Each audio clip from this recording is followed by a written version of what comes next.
Estos son los 7 exorcismos más aterradores de la historia por Dross Boomer, no, Dross Rorschach. Ya, vamos a darle. Poco o nada hay como los exorcismos cuando se habla de cosas aterradoras y casos horrorosos, sangrientos y mortales por igual. Creas en esto o no, enfermedades mentales o entidades diabólicas, el tema ha arruinado vidas, destrozado familias y conducido a ciertas personas todo un tortuoso camino. Sí, pero sobre todo como el tema, los latinos con la fervente creencia católica son más propensos igual a estas cosillas. Hasta la tumba. En este video vas a ver y escuchar cosas terribles. Personas que fueron inducidas a la ruina espiritual y física más atroz. Por lo que desde el vamos, me gustaría recomendarte discreción antes de continuar. Estos son los 7 exorcismos más aterradores de la historia. Hasta el 2014.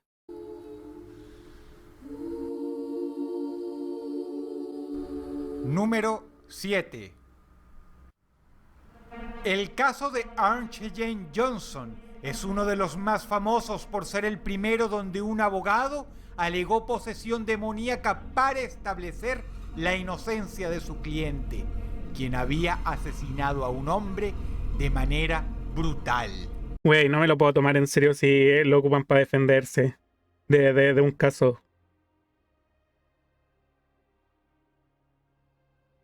Sorry, pero no puedo. No puedo. Parece un intento descabellado por tratar de defender lo indefendible, pero resulta que el abogado tenía ases bajo la manga. A saber, unos antecedentes impecables de parte de un cliente que jamás había sido violento. Una historia sumamente interesante que podía probar y lo más importante de todo, el testimonio de múltiples personas quienes testificaron a favor del supuesto hombre poseído. La historia es así. Archie Jane Johnson tenía una prometida llamada Debbie Glatzel. Su hermanito menor, David, se hallaba atormentado por fuerzas espectrales. El niño decía que por la noche venía un hombre alto, con la piel totalmente quemada y patas de animal. Ok, ya. Válido. Tristemente, igual puede ser una simple pesadilla. Era muy normal para el jovencito amanecer con hematomas en los brazos, la espalda, las nalgas y las piernas. Y aún así, todo eso probó ser el menor de los problemas cuando empezó a sufrir severos trastornos. Como los médicos no podían determinar exactamente qué causaba las lesiones en su piel y los psicólogos eran incapaces de aliviar sus pesadillas, acudieron a la última opción posible: 2 famosos demonólogos para echar por siempre a ese altísimo hombre quemado que David veía noche a noche cuando lo dejaban solo. Ya. El exorcismo fue desastroso, por lo que Archie Jane, el novio de la hermana mayor de David, vociferó en medio del ajetreado ritual: «Abandónalo a él y tómame a mí». Esto probó ser un grave error. Tan solo días después, Archie Jane empezó a tener trastornos de personalidad, que incluían ataques de histeria injustificados, insomnio y pensamientos grotescos. Meses y muchas anécdotas más tarde, furioso simplemente porque su casero, Alan Bono, tenía la música muy alta en una fiesta, el joven de 19 años, sin mediar una palabra, No, güey, que lo mató. Tomó una navaja, se autoinvitó a la tertulia, derribó al señor Bono y así como así empezó a clavarle la navaja una y otra vez en el pecho. La sangre regaba la cara de la víctima y el torso del asesino. Chorreó por el suelo, la pared wea. y Oh, el culiao loco, hermano. las piernas de varios invitados horrorizados.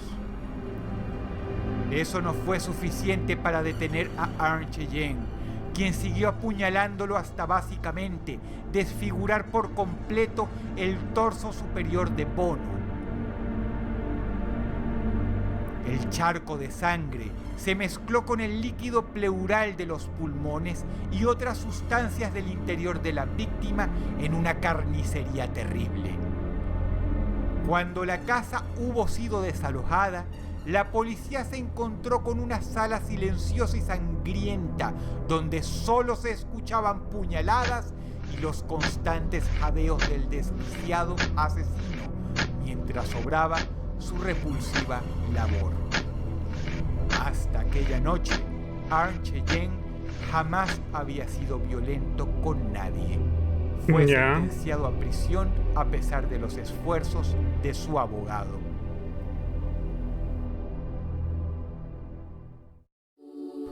Número 6. Michael. Pero weón, bélico. Yo creo que simplemente tú tal vez tenía un tumor generándole exceso de adrenalina. Taylor tenía 31 años de edad y vivía una vida tranquila con su esposa. Era miembro de la iglesia anglicana. Según los testimonios, se trataba de un hombre manso, fiel y muy tranquilo. Hasta que un día comenzó a tener conductas extrañas, no solo en la calle, sino en la misma iglesia. Atacó a la predicadora Mary Robinson en plena misa, empleando un lenguaje tan obsceno y cargado de odio que era difícil oírlo sin arrugar la cara del asco. A pesar de que el episodio fue aterrador y lograron reducir a Michael a tiempo, se negaron a abandonarlo. Recibió perdón por parte de la iglesia, a la vez que el hombre, que ahora parecía ser otro, afirmaba sentirse apenado y devastado por el incidente. Insisto, es que estos pueden ser como tumores o problemas hormonales que desatan ira feroz o como cosas por el estilo. No necesariamente posesión demoníaca. No digo que o estoy desmeritando las creencias religiosas de la gente, pero bueno, eso. Pronto, la predicadora y sus colegas se dieron cuenta de que las conductas raras de Michael no habían terminado. La gente lo encontraba hablando solo por la calle, deambulando hasta altas horas de la madrugada allá donde sus pies lo llevaran, a menudo peleando y conversando con algo invisible. Tras mucho deliberar, decidieron que estaba poseído y le realizaron un exorcismo. Lo que los ministros de la iglesia anglicana se encontraron fue simplemente horrendo. La intervención duró más de 7 horas. La weá parece operación. En las que afirmaron haber expulsado aproximadamente 40 demonios del cuerpo de Michael. Ay, conchetumadreando, ¿cómo no sé? O sea, si son demonios como tal, su cuerpo se hubiera colapsado, ¿no? Incluyendo espectros de zoofilia, blasfemia, incesto e inmoralidad. Ya, dale. Michael logró levantarse a duras penas. Estaba exhausto. Los sacerdotes lo dejaron reposar, diciéndole que debían continuar el rito al día siguiente, pues todavía quedaban 3 demonios dentro de él: el de la locura, la violencia y el homicidio. Pero temían matarlo porque están describiendo Francia muy buena esa obra. Por el agotamiento si continuaban el exorcismo. Así que le ordenaron dormir. Desgraciadamente, Michael Taylor, o quizá los abominables espectros dentro de él, tenían agenda propia. El hombre, para terror de los ministros y el sacerdote, se esfumó. 5 horas después, recibieron una llamada de la policía. La noticia no podía ser más devastadora. Consiguieron a Michael en la calle, desnudo, bañado en sangre. Ay, no. Michael le dijo al policía que esa era la sangre de Satanás. Cuando inspeccionaron la casa del hombre, se dieron cuenta, entre gritos y náuseas, que adentro había una carnicería. Había asesinado a su esposa, arrancándole los ojos de las órbitas con sus propios dedos. No, También hermano. le arrancó la lengua a su propia mujer y, como cerecita sobre el pastel, estranguló al perro. Incluso los escépticos no tienen idea de cómo el hombre aunó energías para hacer semejante cosa, en especial si después del exorcismo estaba tan fatigado que a duras penas podía sostenerse a sí mismo. La wea mala, hermano. Número 5. Este es uno de los casos de posesión ¿Escocia? más célebres del Reino Unido. Sucedió en Bristol. ¿No? Una muchedumbre acudió al no. templo a pedir auxilio a los sacerdotes. Resulta que el sastre del pueblo, George Lukins, estaba poseído.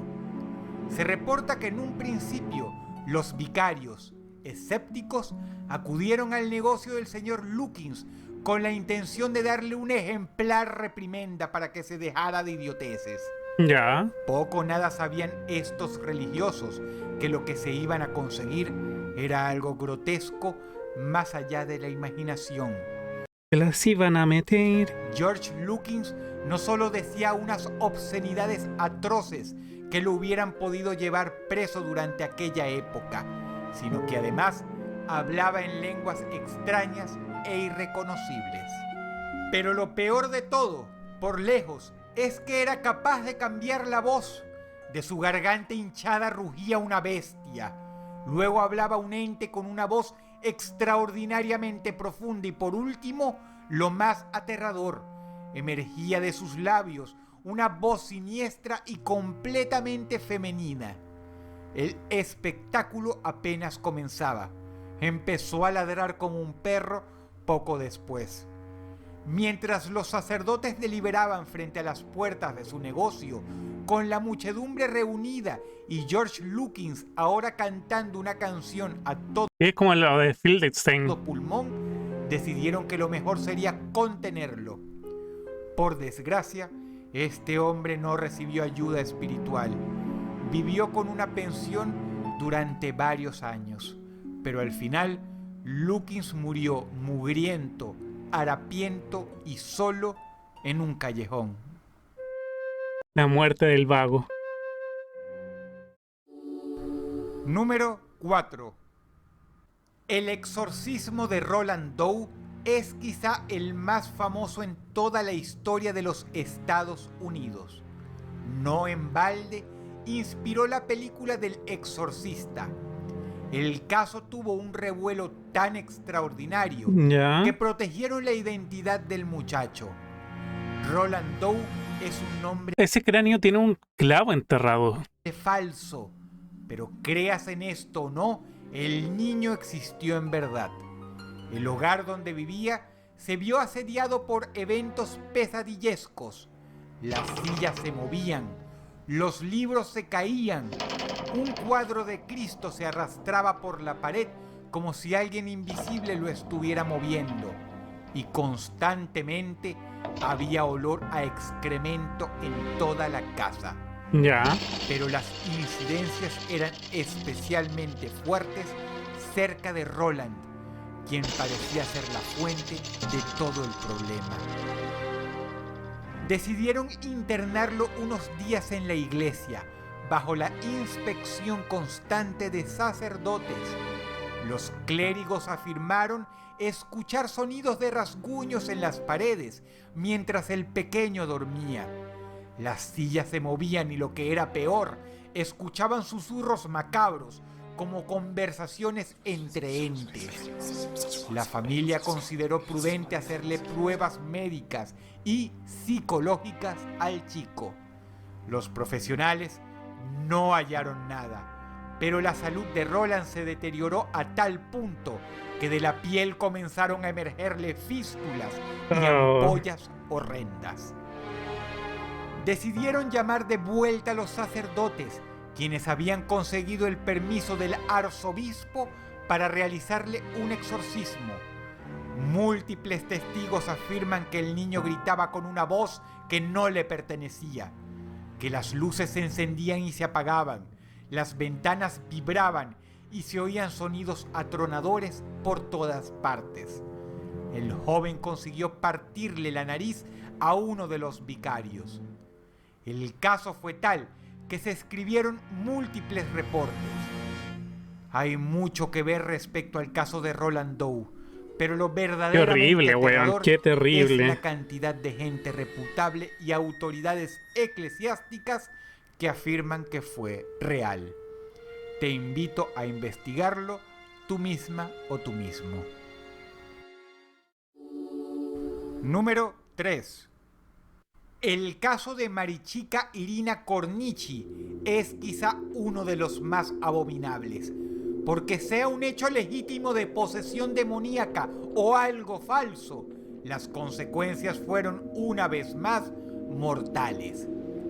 Marichika Irina era una monja de 23 años de la Iglesia Ortodoxa Rumana.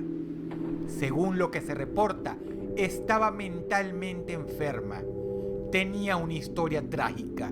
Su padre se suicidó y tuvo que crecer con su hermano en un orfanato. Poco después de los 19 años, decidió ordenarse como monja. El problema es que ella comenzó a mostrar síntomas de una conducta esquizofrénica. Ay, no. Afirmaba que el diablo le hablaba para Igual podría ser esquizofrenia como tal. insultarla y decirle que era una pecadora. El caso ameritaba una primera visita preventiva al psicólogo. Cuídate, Taxus. Sin embargo, su conducta y sus dichos lograron perturbar y convencer a un padre apellidado Koroyenau de que estaba poseída, y con la ayuda de varias monjas le practicó un exorcismo. Un exorcismo con la pichula le practicó el cura culiaos, le creo. Que probó ser fatal.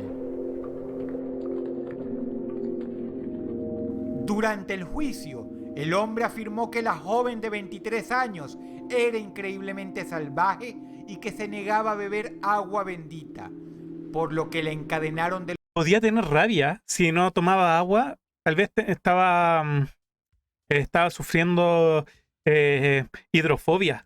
los tobillos y las muñecas a una cruz enorme en el patio y le practicaron el exorcismo ahí. Las groserías que gritaba eran tales que el padre la amordazó. La dejaron sin alimento por 3 días, practicándole numerosos rituales y mojándole los labios con agua. La chica no pudo aguantar esto. Durante el juicio, el padre Koroyenau defendió su brutal exorcismo, afirmando irónicamente que uno no puede sacarle el diablo del cuerpo a nadie con simples pastillas.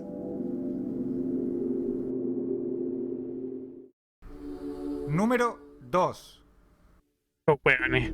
El número 2 es quizá el caso más indigesto de toda la lista por una simple razón. El Papa Juan Pablo II estuvo envuelto en el siniestro incidente de posesión demoníaca que supuestamente sucedió en plena Plaza de San Pedro.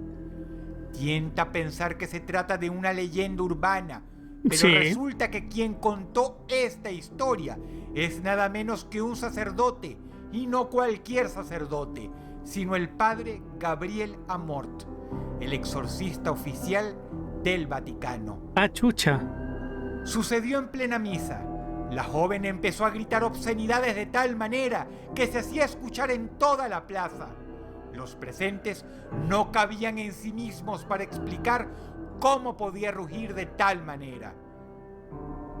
Podía levantar su voz hasta el punto que visiblemente su garganta y pulmones se hacían daño.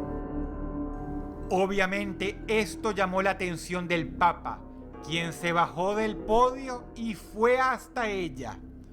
Inmediatamente la joven reaccionó intentando abalanzarse sobre el jefe de la Iglesia Católica. Tuvo que ser contenida por múltiples personas. Mientras más se acercaba el Papa, más enloquecía ella. Eso desde luego hasta el punto que empezó a babear como una bestia y a rugir en un vozarrón siniestro que era de todo menos humano y cuanto menos femenino. lograron Atroz, contenerla lo conche tu madre. suficiente como para que Juan Pablo II la bendijera.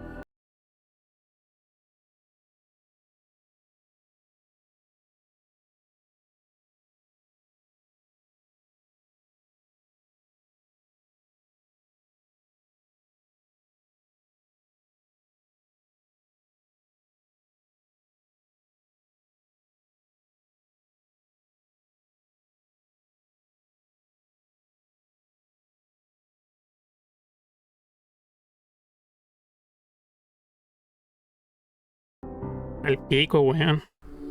Número 1. Y enfrente con Annalise muchos Michel testigos. es, a la fecha, la víctima de posesión demoníaca más famosa de la historia. Y hay una razón para ello. El hecho se documentó extraordinariamente bien y se sacaron inclusive fotografías, videos y audio del incidente. El caso, desde luego, fue calcado por la película El Exorcista e inspiró no una, sino muchas películas. E inclusive los escépticos se sienten plenamente horrorizados ante el presente material. Ya. Si las posesiones diabólicas son reales, Annalise Michel es el ejemplo perfecto de ello. Mientras más uno se adentre en su caso, más horrible resulta. Diagnosticada preventivamente con epilepsia del lóbulo temporal, Annalise comenzó a sufrir visiones que la aterraban y atormentaban a todas horas del día y que la ciencia no le ayudó a explicar. Supón que tu imaginación o algo más te haga ver cosas como los screamers de internet, pero varias veces todos los días, y no desde el monitor de una computadora, sino en la vida real. Esto le sucedía a ella. Qué horrible, Tanto weón. fue así que intentó suicidarse. Al poco tiempo, surgieron más pistas que llevaron a su familia a acudir a la iglesia. Annalise, de origen católico, comenzó a desarrollar una aversión poderosa hacia objetos sagrados. Su salud física empeoraba a la par de sus horrendas visiones. A pesar de que la iglesia alemana es extremadamente sobria y conservadora, se compadecieron de ella y en secreto enviaron a 2 sacerdotes para realizarle un exorcismo. Lo que estás escuchando ahora mismo son grabaciones realizadas de esas sesiones. Incluso los alemanes tienen problemas para traducir las cosas que ella decía, pero en la pantalla verás algunas frases que se sacaron en limpio.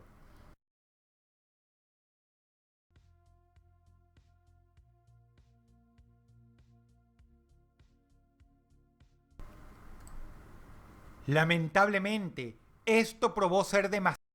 No sonó ni una mierda, probablemente le pegaron copyright y le obligaron a silenciar eso, porque muchas como grabaciones de estas cosas o de espiritismo están con derechos de autor. Increíblemente. Para la joven, víctima de una enfermedad mental, de poco trato médico durante sus últimos días o de verdugos del inframundo, Annalise Michel murió a los 23 años de edad, pero su memoria permanece como uno de los casos más atroces de posesión demoníaca que existen. Si el video te gustó, por favor dale pulgar arriba y compártelo con tus amigos y allegados. Eso me ayudaría mucho para continuar haciendo esto. Noche tu madre. Buenas noches. Tenían que canjear esa jueguita. Pero bueno, terminamos.